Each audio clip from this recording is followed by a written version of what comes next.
जय श्री श्याम दोस्तों, आस्तिक कहानियों में आपका स्वागत है।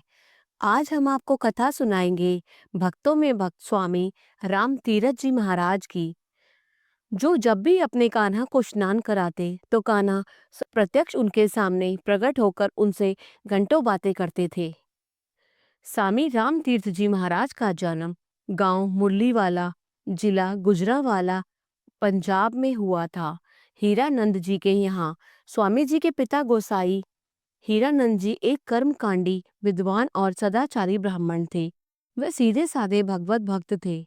गांव में पुरोहिताई का कार्य करते थे और उससे जो कुछ मिल जाता उसी से घर का गुजर कर प्रभु के गुण गाते थे। स्वामी का जन्म नाम ताराचंद था। स्वामी जी के दादा गोस्वामी रामलाल जी एक प्रसिद्ध ज्योतिष थे। जब उनको पोते के जन्म का पता लगा तो वे यह जानकर पहले तो रोए और फिर हंसे। जब उनसे रोने और हंसने का कारण पूछा गया तो वह बोले, या तो यह बालक स्वयं मर जाएगा या इसकी माता मर जाएगी, क्योंकि यह बालक माता पर भारी है। और हम हंसे इसलिए कि यदि यह बालक जीवित रहा तो इस पर यश और कीर्ति संसार में फैलेगी और यह अपने कुल को बहुत ऊंचे स्थान पर ले जाएगा। स्वामी राम तीर्थ जी अभी कुछ मास के ही हुए थे कि उनकी माता का स्वर्गवास हो गया और इनको पालने का भार उनकी बुआ पर आ पड़ा। स्वामी जी की बुआ एक बहुत ऊंचे आदर्श की हिंदू देवी थी। उसमें भक्ति के सारे गुण कूट कूट कर भरे हुए थे। वह प्रतिदिन मंदिर जाती थी, कथा कीर्तन आरती सुनती और छोटे से स्वामी राम को अपने साथ ले जाती। इसी कारण स्वामी जी में धार्मिक गुण बचपन से ही आ गए थे। स्वामी जी के पिता गोस्वामी हीरानंद जी कहते थे कि राम जब 3 वर्ष का था तो उसकी एक बार में धर्मशाला में कथा सुनने ले गया। जब तक कथा होती रही, राम कथावाचक की ओर बड़े ध्यान से देखता रहा। जब दूसरे दिन कथा का समय हुआ और शंख की ध्वनि सुनाई दी तो बालक राम ने रोना शुरू कर दिया। वे खिलौने और मिठाई से भी चुप न हुआ और जब मैं उसे धर्मशाला की ओर गोद में उठाकर चलने लगा तो वह चुप हो गया। प्रतिदिन शंख की आवाज सुनकर स्वामी राम रोने लगते और जब कथा में पहुंच जाते तब चैन पाते। जब स्वामी जी 6 वर्ष के हुए तो उन्हें गांव के प्राइमरी स्कूल में भर्ती करा दिया गया, जहां वे बड़े शौक और लगन से पढ़ते। स्कूल के प्रधानाचार्य मौलवी मोहम्मद अली साहब थे। वे बालक की उच्च प्रकार की बुद्धि देखकर अचंभे में आ गए। स्वामी जी ने प्राइमरी की परीक्षा अच्छी श्रेणी में पास की। अब स्वामी जी 10 वर्ष के हो चुके थे और आपके पिता गोस्वामी हीरानंद जी ने आपका विवाह गुजरांवाला की तहसील वजीरावत के गांव बिरोके के रामचंद्र जी की, जो उच्च कोटि के ब्राह्मण थे, उनकी लड़की के साथ कर दिया। भला छोटा बालक क्या जाने कि शादी विवाह क्या होता है, किंतु उस समय छोटी अवस्था की शादी का रिवाज जोरों पर था। शादी के बाद स्वामी जी को गुजरांवाला हाई स्कूल में भर्ती कराया गया और 14 वर्ष की आयु में स्वामी जी ने इंटर की परीक्षा पास कर ली। वे सारे जिले में प्रथम रहे और उनको छात्रवृत्ति भी मिली। स्वामी जी के पिता गोस्वामी हीरानंद जी की माली अवस्था पतली थी, इसलिए उन्होंने स्वामी जी को आगे पढ़ने की मनाही कर दी। स्वामी जी अपने पिताजी से रूठ कर लाहौर चले गए और वहां अपने गुरु धन्ना राम जी और दूसरे नातेदार की कृपा से मिशन कॉलेज में भर्ती हो गए।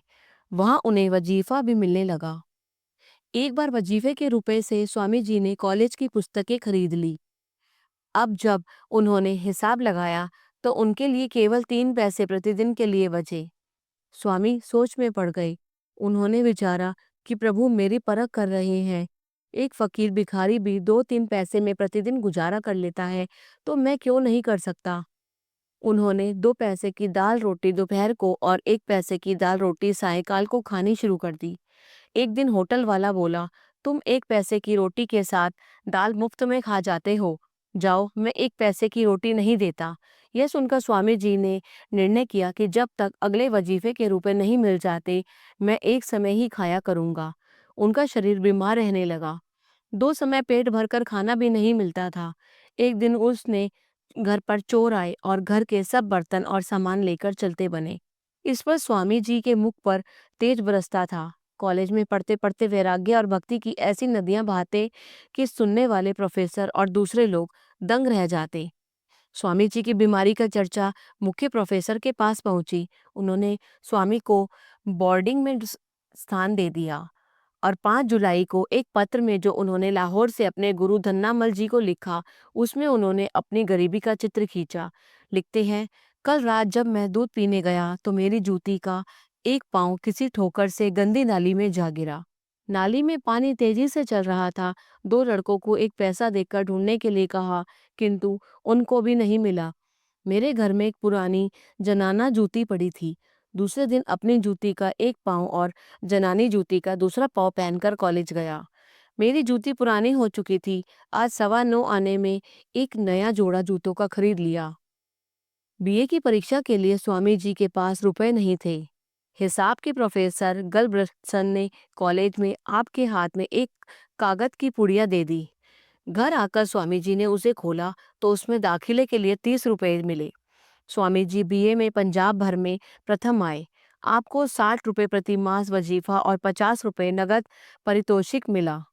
19.5 वर्ष की अवस्था में स्वामी जी गवर्नमेंट कॉलेज में एमए के लिए भर्ती हुए।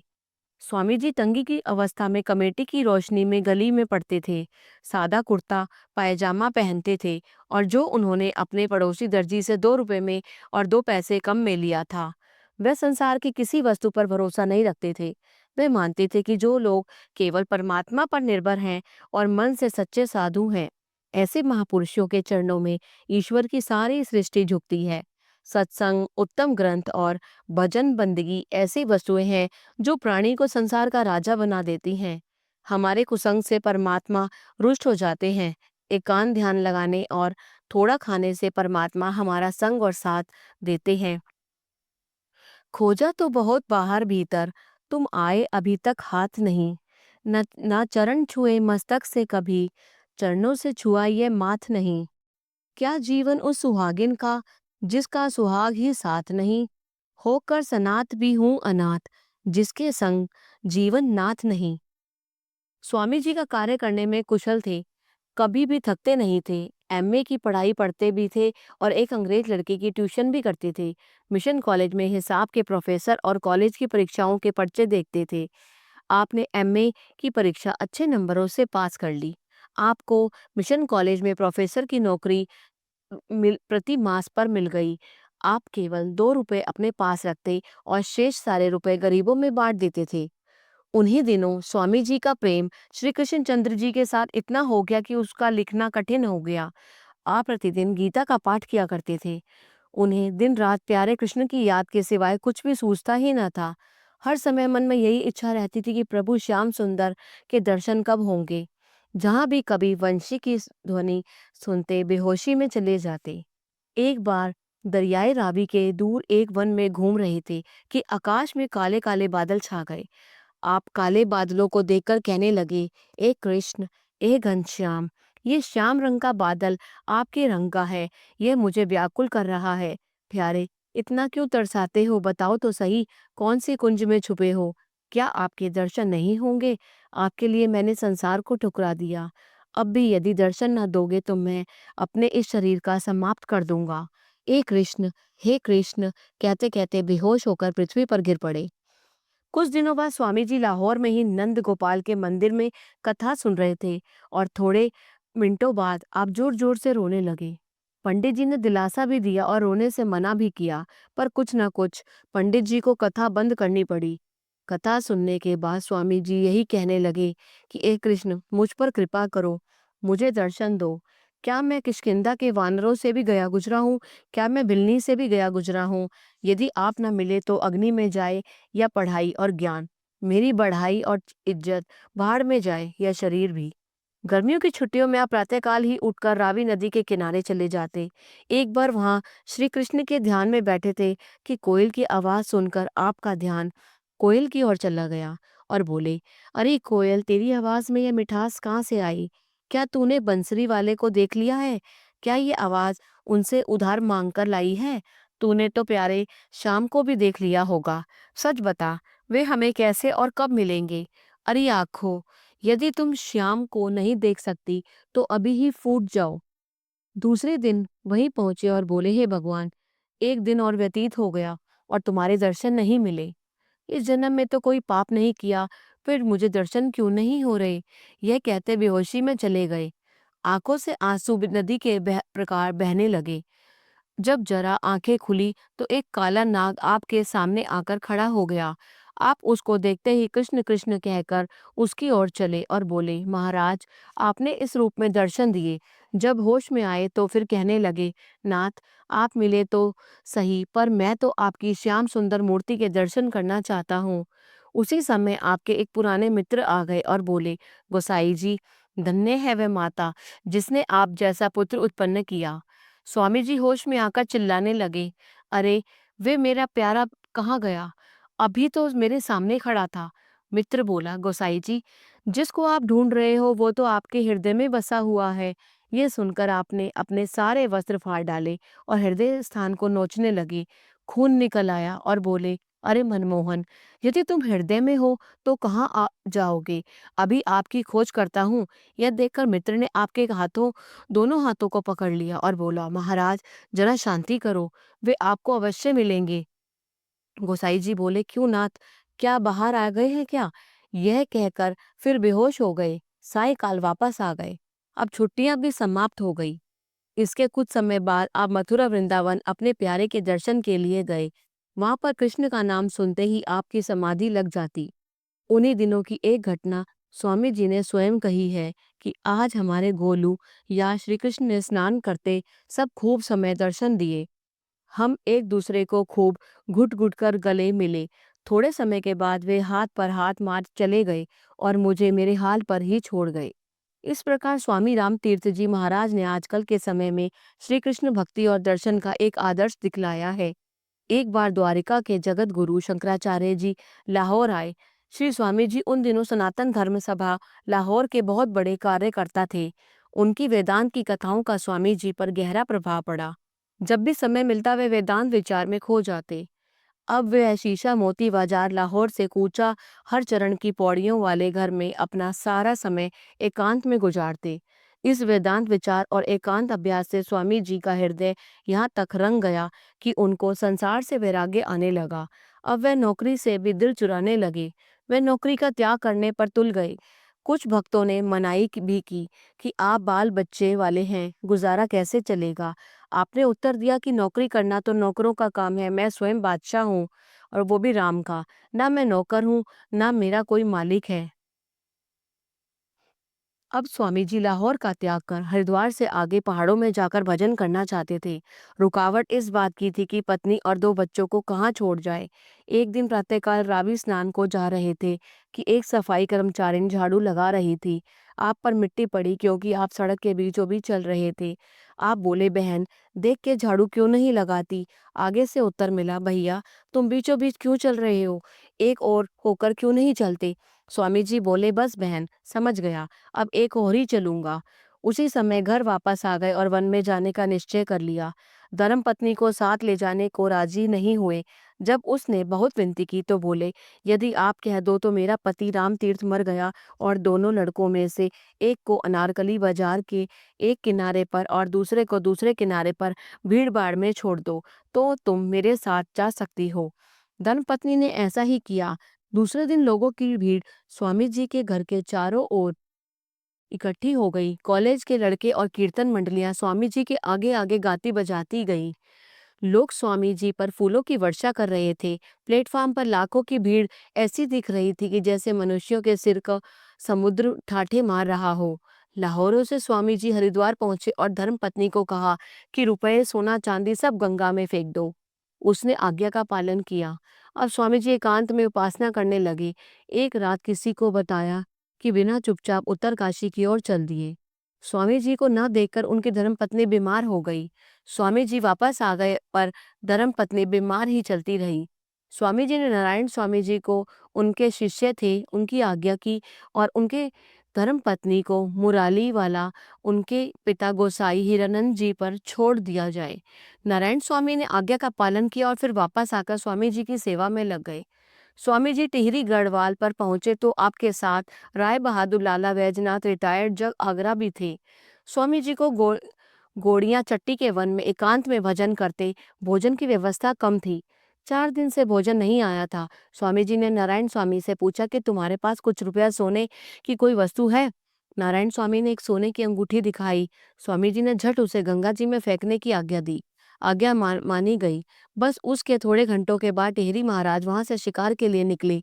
उन्होंने स्वामी जी का नाम सुन रखा था और आज दर्शन हो गए और गदगद हो गए। नौकरों को झट महलों में भोजन लाने को भेजा। भोजन करने के बाद स्वामी जी अपने शिष्य नारायण स्वामी से बोले, नारायण, जब तक तुमने सोने की अंगूठी पर भरोसा किया तब तक भूखे रहे। अब अंगूठी फेंककर जब प्रभु पर विश्वास किया तो भोजन आपके आगे पीछे हो गया। स्वामी जी अपने पास एक कौड़ी भी नहीं रखते थे। उन्हीं दिनों अखबारों में यह खबर छपी कि शिकागो की तरह जापान में भी एक सर्वधर्म सम्मेलन होने जा रहा है। महाराज टेरी ने स्वामी जी से वहां जाने की विनती की और स्वामी जी के जाने के लिए राजी हो गए। जापान जाकर स्वामी जी को पता लगा कि जापान में कोई भी सम्मेलन नहीं था। स्वामी जी ने टोक्यो में इंडो जापान क्लब में उपदेश देने की बहुत कोशिश की और वहां लोगों पर उसका रंग भी चढ़ गया। उन दिनों एक अमेरिकन छत्रे कारकस अमरीकी जा रहा था। छत्रे जी ने प्रचार के लिए स्वामी जी को अमरीकी चलने के लिए कहा। स्वामी जी मान गए और छत्रे के साथ अमेरिका पहुंच गए। अमेरिका में स्वामी आध्यात्मिक पर कई मास लोग लेकर चलते रहे। स्वामी जी के वहां पर धूम मची गई। पेपरों में उन्हें लिखा कि living Christ has come to America, या कि जीवित मसीहा अमेरिका आया हुआ है। उनसे अमेरिकन लोग प्रश्न उत्तर करते। एक बार उनसे प्रश्न किया गया कि आपके इष्ट श्री कृष्ण के पीछे गोपियां पागलों की भांति क्यों भागती थी? ऐसा इष्ट भी कोई होता है जिसके पीछे गोपियां भागती हों? स्वामी जी ने कुछ समय के बाद इस प्रश्न का उत्तर देने का वचन दिया। एक दिन भाषण देते देते भाग उठे। स्त्री पुरुष जब उनके पीछे भागे, स्वामी जी ने हडसन नदी में कूद गए और लोग भी उनके पीछे कूद रहे थे। स्वामी जी खड़े होकर कहने लगे कि यह आपके प्रश्न का उत्तर है। यदि आप लोग मेरे भाषण सुनकर मेरे पीछे भाग रहे हो, तो श्री कृष्ण तो मेरे मालिक थे। उनके पीछे यदि गोपियां भागती थी तो इसमें कोई आपत्ति नहीं है। कुछ पेपरों में छपा कि अमेरिका में एक ऐसा भारतीय साधु आया कि उसकी मामूली धोती में सड़कों पर घूमता है और भाषण देता है, 3-3 घंटे बोलता रहता है। जो लोग स्वामी को नहीं जानते एक बार घूमते हुए स्वामी जी पर पत्थर मारने लगे। जब उनके शरीर पर पत्थर पड़ते तो स्वामी जी हंसते और कहते कि राम की खूब पिटाई हो रही है। एक व्यक्ति जिसने पेपर में साधु की खबर सुनी तो उसने लोगों को पत्थर मारने से रोका और स्वामी जी ने हंसने का कारण पूछा तो स्वामी जी बोले, पत्थर मुझे थोड़े ही लग रहे हैं, पत्थर तो मेरे राम को जो मेरे अंदर विराजमान है पड़ रहे थे, मैं तो केवल देख रहा था। 2.5 वर्ष तक वेदांत और धर्म प्रचार के बाद स्वामी जी भारत वापस आ गए। जहाज से उतरते ही उन्हें भारत की मिट्टी को उठाकर सिर पर चढ़ाया और कहा, मैं पूर्ण भारतीय हूँ, सारा भारत मेरा शरीर है, राजकुमारी मेरे पांव और हिमालय मेरा सिर है। मेरी बालों और जटाओं में गंगा बह रही है। मेरी आत्मा सारे भारत की आत्मा है। जब मैं चलता हूँ तो ऐसे लगता है कि सारा भारत चल रहा है और जब बोलता हूँ तो सारा भारत बोलता है। वापस पर स्वामी जी फिर टिहरी पहुंच गए। उन्होंने नारायण स्वामी को कहा कि एकांतवास करेंगे। स्वामी जी सड़क पर चलते गंगा की ओर बढ़े। बाहर 15 मिनट तक व्यायाम करके स्वामी जी गंगा जी में स्नान के लिए उतरे। पानी का बहाव बहुत था। स्वामी जी ने 2 डुबकियां लगाई। बहाव तेज होने के कारण पानी में बह गए। जब स्वामी जी ने देखा कि पानी काबू से बाहर है तो बोले, चल माँ को याद कर, यदि तेरे भाग्य में ऐसे ही जाना है तो चला चल। उन्होंने जोर से ओम का उच्चारण किया और प्रभु ज्योत में समा गए। आना है कठिन तुम तक, लेकिन आते हैं वहीं तुम जिसको बला लो। अच्छे या बुरे जैसे भी हैं हम, माँ बेटे के इस रिश्ते को निभा लो।